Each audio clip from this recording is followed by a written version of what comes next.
Welcome back everyone, and this time is for UFC Fight Night on ESPN 48. And the headline is Strickland taking on Abus Magomedov. We start with the prelim card with 6 fights. The first fight takes place in the heavyweight division.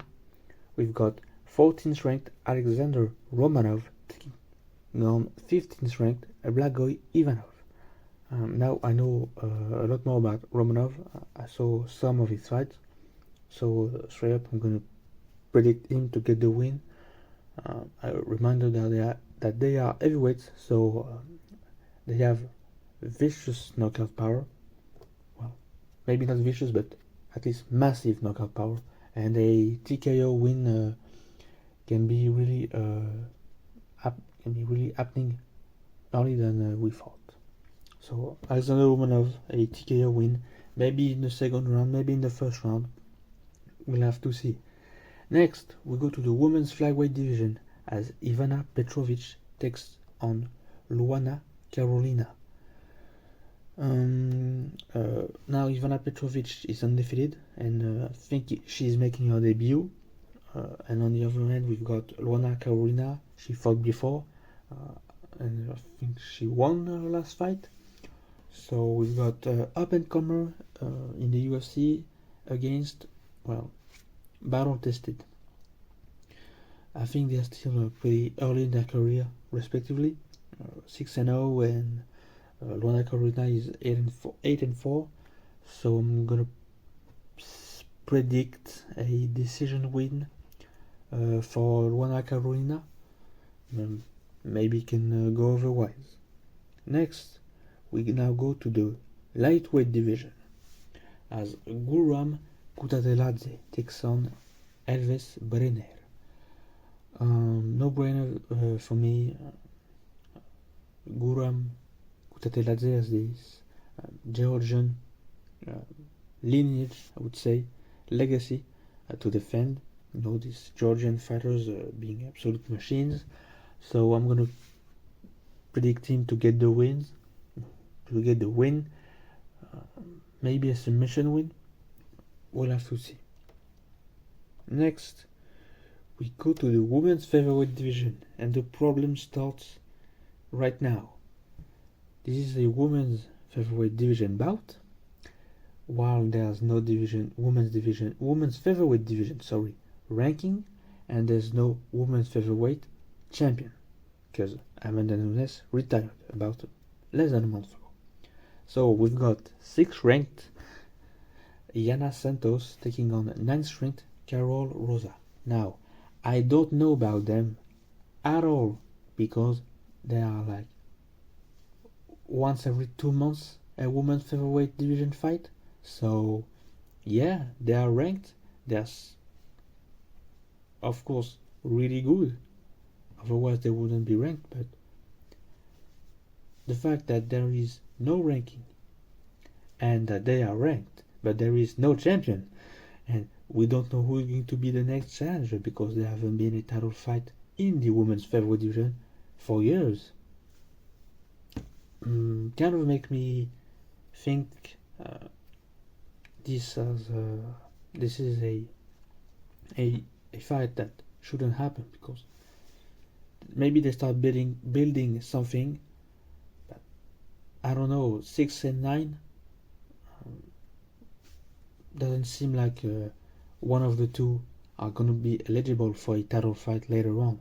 And when I say later on, I think about the end of the year, because we're already in July, beginning of July, and there's kind of short to say, hey, you're gonna fight 2 or 3 times before the year ends, and maybe you're gonna be in title contention.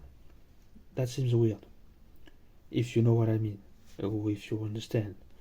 So I can't really have a fair prediction for this one. I really don't know them at all. So I'm just gonna pick the higher ranked Yana Santos to get the win. How, I don't know. When, I don't know. I don't know in which round, and I don't know what way, because I've never seen them fight.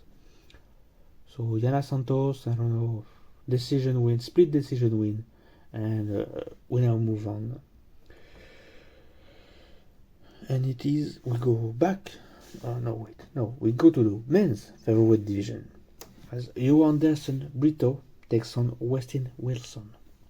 I think Anderson Brito is a late notice and maybe making his debut, but I'm not sure about it, against Westin Wilson. No, it's not his debut. So I'm gonna predict Brito to get the win.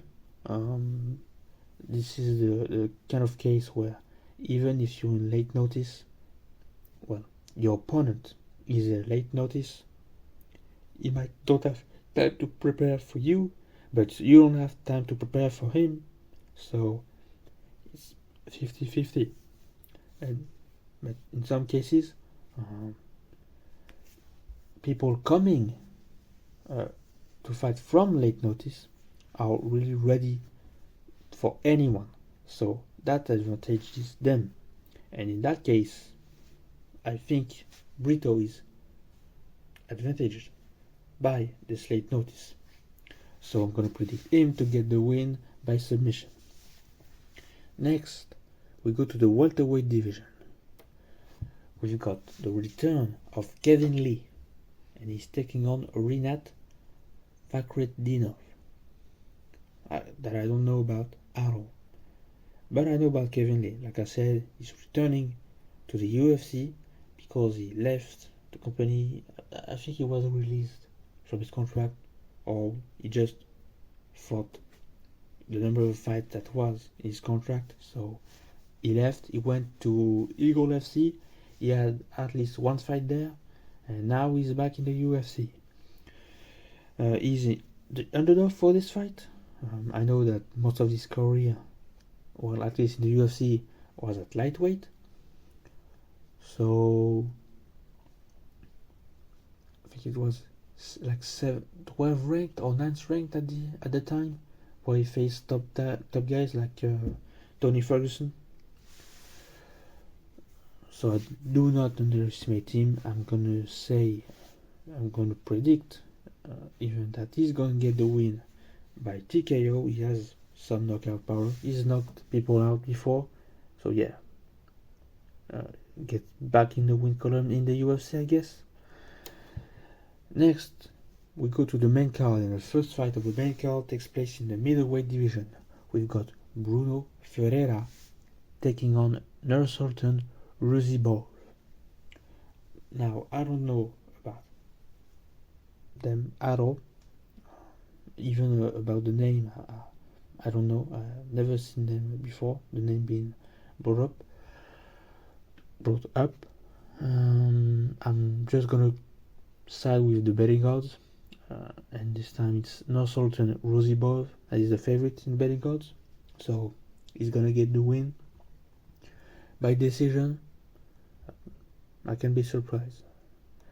Next, we go back to the lightweight division as Ismael Bonfim takes on Benoit Saint-Denis. Bonfim. This one is tough because Benoit Saint-Denis is tough. He's really maybe the toughest guy in the UFC. We all remember, or should all remember, the disastrous first fight he had, his debut, where he was getting beat up, but didn't quit. I don't think there was even a knockdown. He really stayed on the feet for 3 rounds. So toughest guy maybe out there, or maybe in contention with Max Holloway and Marvin Vettori. And we got Ismael Bonfim, that is maybe not a legend, but he's well known for his power. He's 9 knockout wins, and he won his last fight back in January this year, so he's really ready for a fight. Is it going to be enough? Still, I don't think so, because Benoit Saint-Denis is really tough. You had a glimpse of it. I think it was back in 2021, where he really stand the 3 rounds, getting beat up, and didn't even flinch really. So the question is Ismail Bonfim strong enough to put him away?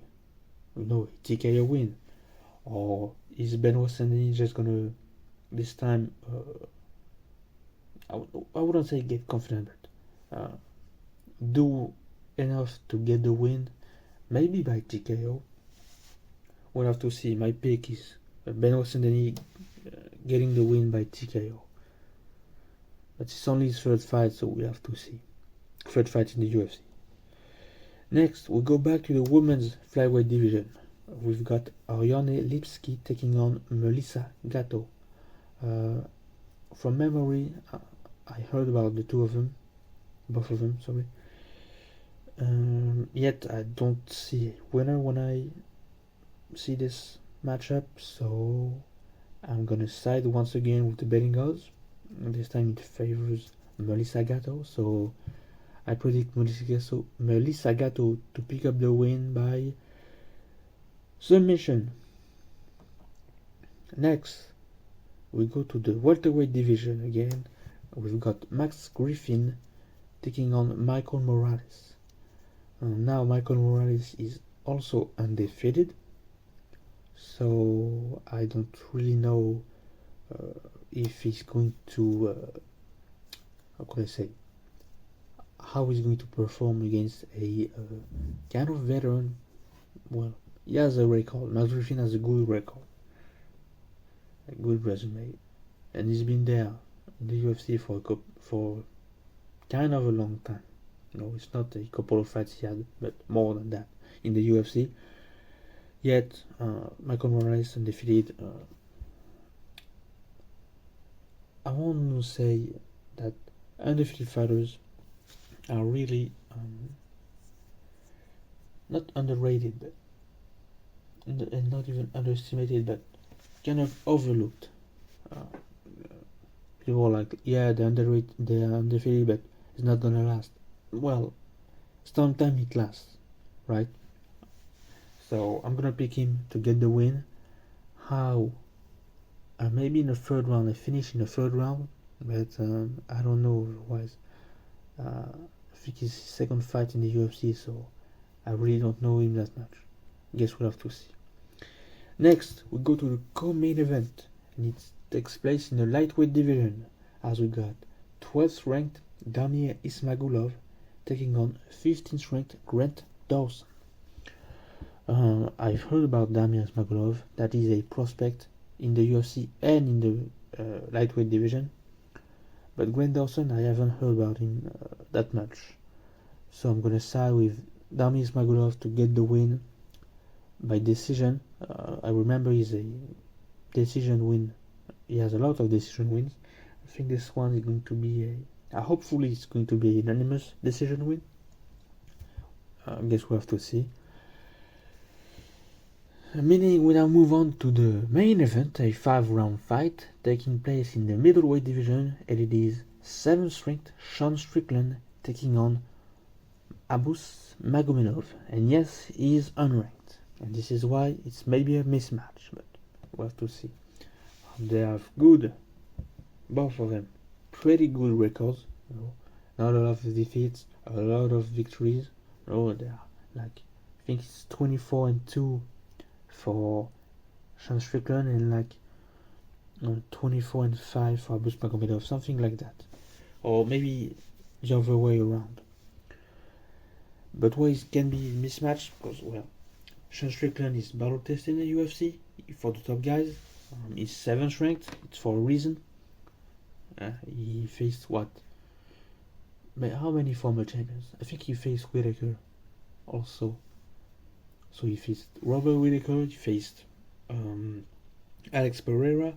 So he faced former champions. He's really a top guy in the division.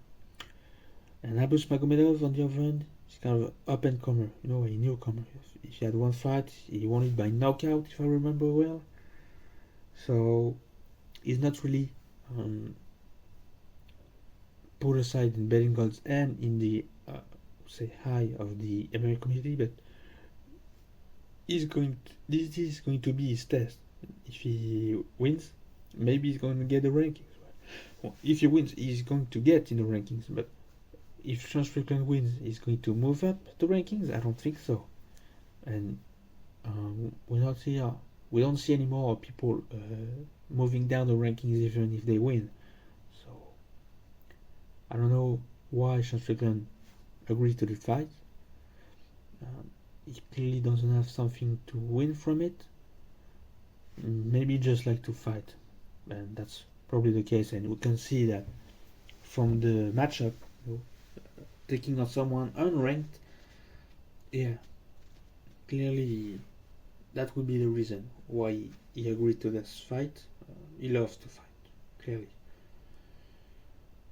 So for this one, I'm gonna predict Sean Strickland to pick up the win by decision. They are both very tough, I don't doubt that. So a decision win seems more likely. And that's it for UFC Fight Night on ESPN 48. So I'll leave you there. Until next time, bye.